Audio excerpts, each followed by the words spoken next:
एक दिन खरगोश चीकू और उसकी दोस्त बत्तख गप्पी जंगल के रास्ते जा रहे थे। अचानक झाड़ियों से किसी के रोने की आवाज आई। जब दोनों पास गए तो देखा कि एक बिल्ली मिन्नी ट्रक की चपेट में आकर घायल हो गई थी। उसकी टांग में गहरी चोट थी। गप्पी ने अपनी चोंच से जल्दी कुछ पत्तियां इकट्ठी की और चीकू ने अपने झोले से पट्टी निकाली। दोनों ने मिलकर मिन्नी की मरहम पट्टी की और उसे अपने घर ले गए। कई दिनों तक उन्होंने मिन्नी की सेवा की। कुछ हफ्तों बाद जब गप्पी अकेली नदी किनारे मछलियां देख रही थी, तभी एक जंगली लोमड़ी ने उस पर हमला करने की कोशिश की। तभी अचानक मिन्नी एक पेड़ से छलांग लगाकर लोमड़ी पर झपटी और गप्पी को बचा लिया। गप्पी ने कहा, तुमने मेरी जान बचाई। मिन्नी मुस्कुराई और बोली, जो मदद करता है उसे कभी अकेला नहीं छोड़ना चाहिए। चीकू और गप्पी उस दिन जंगल की सीमा के पास घूम रहे थे। वहीं उन्हें एक भटकता हुआ भूखा कुत्ता मिला।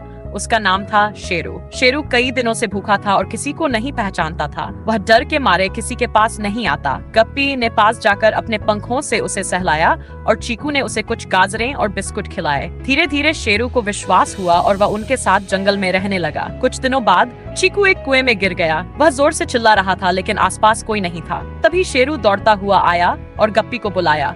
गप्पी ने पास की बेल लेकर कुएं में डाली और शेरू ने उसे खींचा। चीकू बाहर आ गया। उसने शेरू को गले लगाते हुए कहा, अगर तुम नहीं होते तो मैं आज नहीं बचता। एक बार चीकू और गप्पी पहाड़ी की ओर जा रहे थे। रास्ते में उन्होंने देखा कि एक छोटा हिरन टिम्मी गड्ढे में गिर गया है और ऊपर नहीं आ पा रहा। गप्पी ने उड़कर पास के बंदरों को बुलाया और चीकू ने एक रस्सी जैसी बेल निकाली।